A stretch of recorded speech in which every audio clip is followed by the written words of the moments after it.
Party people in the place to be. What's going on? It's me. I just got finished watching Hollywood Shuffle, which is a movie that I was told was an influential movie growing up. I was told it was a pretty important piece of black cinema to watch as a kid growing up. I don't know what about it. I just never caught, my attention. I don't think I saw it that much in the video stores, if I saw it at all. I don't quite remember it. I probably would have picked it up after I saw Meteor Man. This is Robert Townsend's first movie, but I don't remember seeing it on videotape. I don't know if it didn't have a wide release or what, but I don't remember seeing it. Came out in '87. The movie is about a struggling actor, Bobby Taylor, trying to make it, a struggling black actor in the mid '80s Hollywood, and all the things that come along with that. One of the things that strikes you immediately watching this, some 30, almost 5 years later, is the cast. Like the cast, like it was one of those things where like you could feel everybody was trying to be on the come up type deal. And this was like a group, and I've seen those groups of people in different forms of entertainment and or notoriety here in SoCal. Like I've seen them, like they kind of band together to, like, they just out of necessity, but also they just do the round so much they become friends, etc. And that's kind of what you saw here with the cast of this movie. Robert Townsend, the Wayanses, all of them at the time, all the ones that were around at the time, Kim, Damon, and Keenan Ivory. They were all there. John Witherspoon, who's a little bit older than the rest of the cast, but he was still there. Anne Marie Johnson plays the girlfriend in the first role I've ever seen her in, where she looks the attractiveness level that she's supposed to. Like, in everything else I've seen her in, up to a certain point, like up until like maybe 10 years ago, she's supposed to be the sexy something or the bombastic whatever, or the femme fatale, this, that, or the other. And I never bought it. I never saw that. And I think I figured out why here. Something changed from '87 to the rest of her career, where like her face ended up being more angular. I don't know if that was, if it was weight or what, but there was, and it wasn't like she was like fat here in this movie. She was just softer, and so that made her more appealing as the girlfriend that struggles along with him. That is here for his career, and wants to support him and all that. Like that seems she definitely fits this role, and it's probably probably one of the best things I've ever seen her in. I typically, but she's pretty good. Helen Martin plays the mom, or the grandma. She's Pearl from 227. They've got a Dom Herrera, another stand-up comic. They've got a couple of other stand-up comics sprinkled in here. Paul Mooney's in here, credited as Mr. Paul Mooney, because even back then they were giving him so much respect. So he's basically some of the black comedians and comic actors that you would see from the mid '80s are definitely in this movie. I heard a story about it recently about how shoestring a budget it was, how like the Dippity Dog scenes had to be like done like on the low, because they didn't get any kind of lease or permission to film in that building or whatever. Like I don't even know if they didn't just kick down the door, because they didn't film in the building. It was all outside, so there was something. One of the characters comes from inside, so I don't know what it was, but we didn't actually see that restaurant at all. We just saw them talk about it behind said restaurant.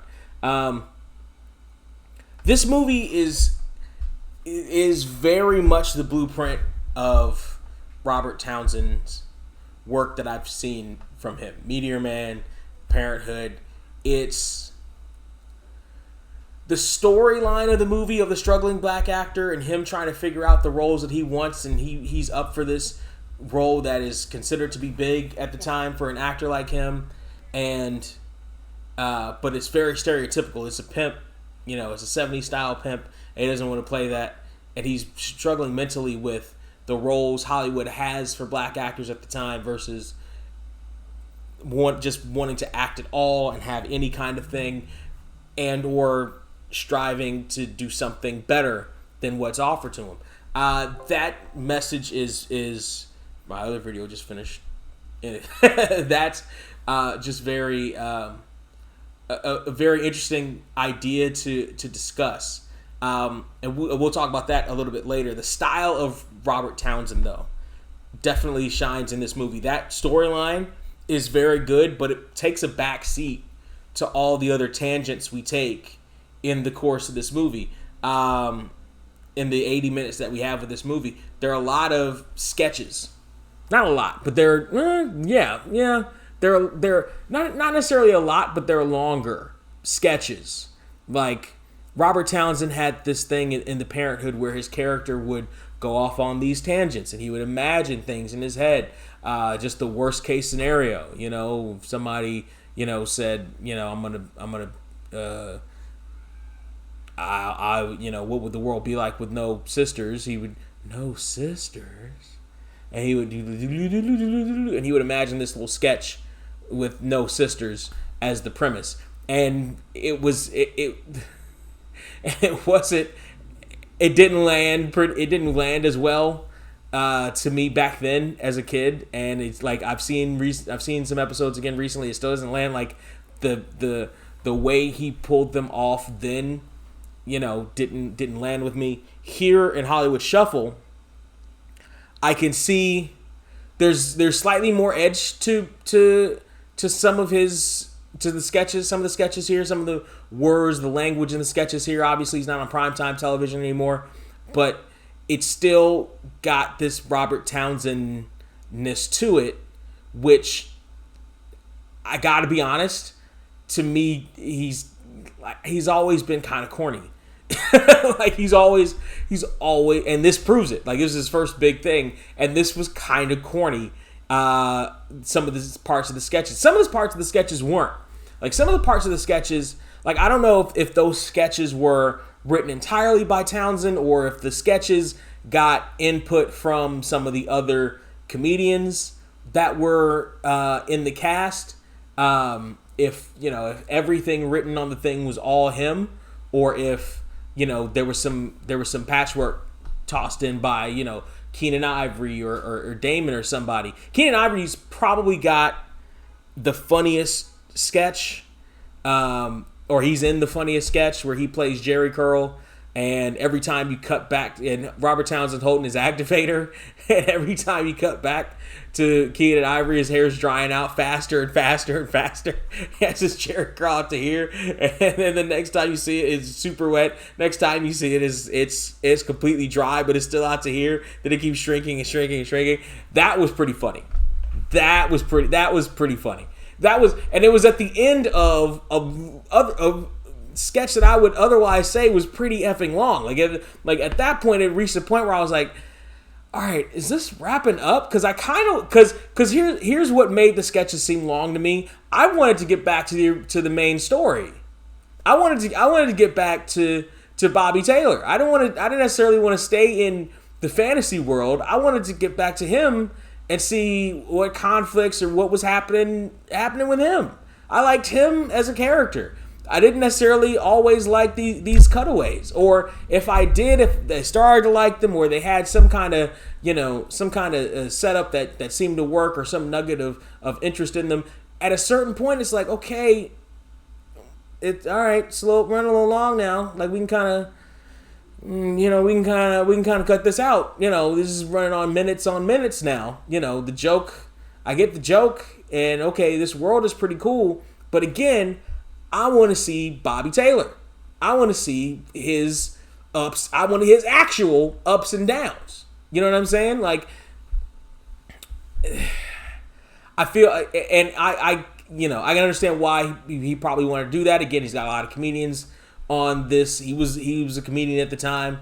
At this point, that I would imagine that was his style. Like, and because it follows through everything else I've seen him in. Like, okay, like I know that's what you wanted to present, and et cetera, but if you wanted to do that, then you shouldn't have made me care so much about the main story. You know what I'm saying? You shouldn't have made me care so much about Bobby Taylor. I want to visit more time with him and his family and his intrusive grandmama. You know, I want to, you know, and his little brother that looks up to. I want to see them. I want to see that relationship with Anne Marie. I want to see that. We can cut back to this every once in a while, you know, and it don't necessarily have to be 10, 15 minutes of this sketch, but you know, I want to see the main stuff.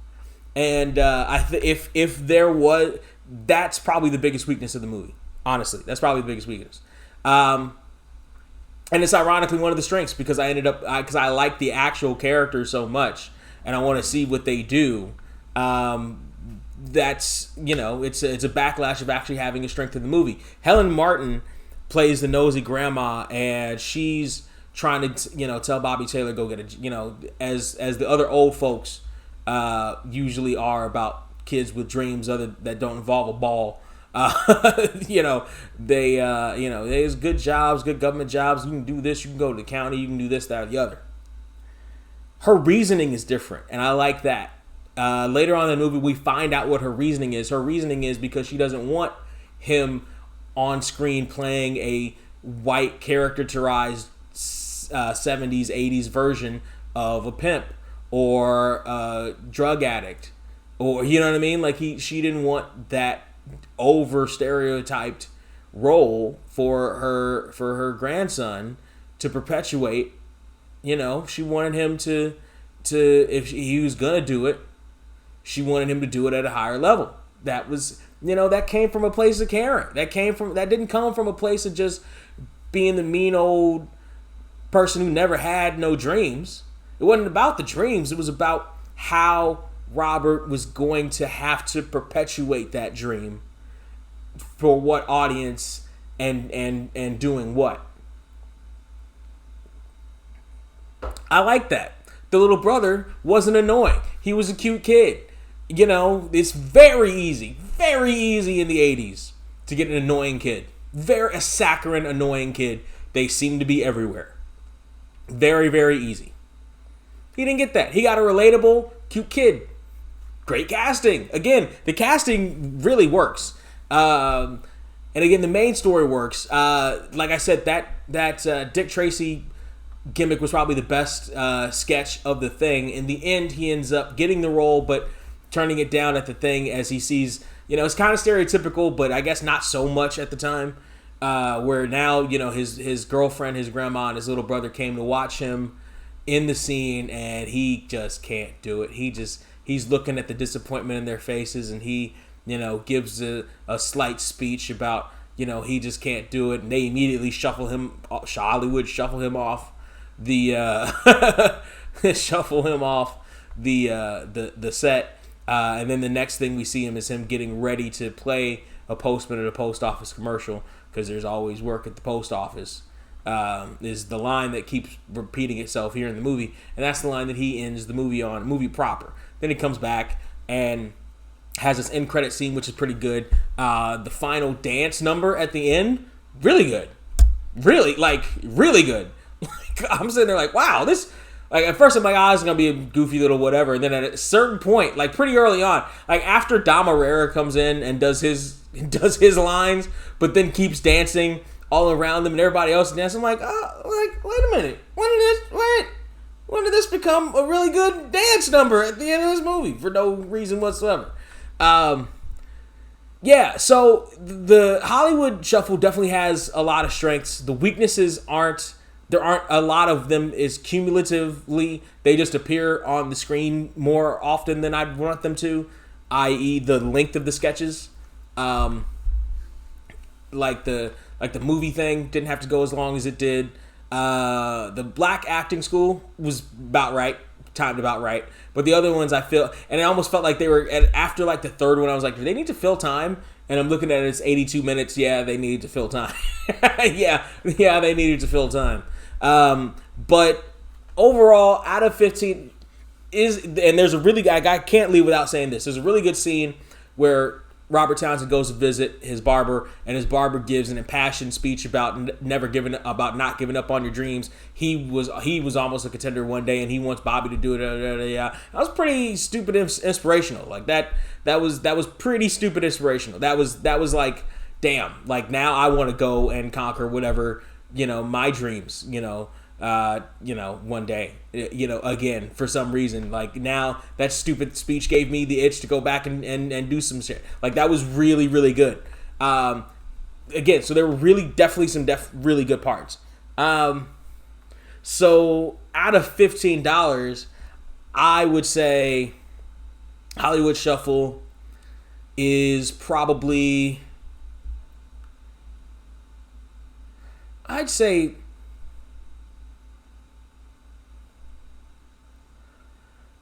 I'd say $12.50. I'd say $12.50. No, 12. I'd say 12. And even 12. I'd give it an even 12 because it's good enough to at least see once. Because the parts of it that are really good are really, really good. Paul Mooney, fantastic. There's one scene where they're picketing his lawn. It's a fantasy scene. That one was actually pretty good. And timed about right too. So, yeah, about 12. 12, yeah, I feel comfortable and good in that 12. And the end of it, like, they all like, kill him. And then they come slowly around Robert Townsend, and I'm like, and I see Paul Mooney in the back. And I'm like, why isn't he holding anything? And then sure enough, here comes his hand, and I'm like, of course he's holding a noose. It was a noose. And I'm like, of course it is. I'm like, of course Paul Mooney got the noose. Of course he did. You have to give it to Paul. Because he made it work. The talent behind this, the execution, the shoestring-like execution, the overall story was pretty strong. The performances were strong. I just had issues with the length of some of the sketches and the corniness of a couple of the sketches. Like the movie one was kind of whack. But yeah, so overall, I would say about 12 out of 15. It's a good one to watch. Definitely watch it. But classic. I feel like at the time it was meant to be, like it was on its way to be a classic, and the story of it made it a classic. At the time, made it it was particularly a Hood classic. But I don't really remember the Hood saying much more about it after like 94, 95. Like after the harder Hood movies, the Boys in the Hoods, the Menace Societies, etc. This didn't get a lot of play. This didn't get a lot of it lost whatever the street cred it had. It waned. Like the streets weren't talking about it after that. So like it had like about a 6-7 year run. When because I'd heard it as a kid, like, oh yeah, Hollywood Show, you gotta watch Hollywood. Whenever I said to anybody, I really like acting or whatever, like, hey, you watch Hollywood Show. Like that was like the recommendation for like 7, up until about 94, 95. Then not so much. So definitely worth the watch. Classic. I don't know if I don't know that it sustains its classic title, honestly. In the light of 30-something years, I don't know that it sustains its classic status, but it's not a bad effort. It's not a bad effort by any means. All right, people, I'm done talking about this movie. Have you seen Hollywood Shuffle? What are your thoughts on Hollywood Shuffle? Why am I wrong or right about Hollywood Shuffle? You tell me down there in the comments section. Like, share, subscribe. Patreon.com/surreal469. You got a problem with Patreon? Subscribestar.com/surreal469. You hit me up in those locales and keep the lights flowing at the party. And as always, cheers.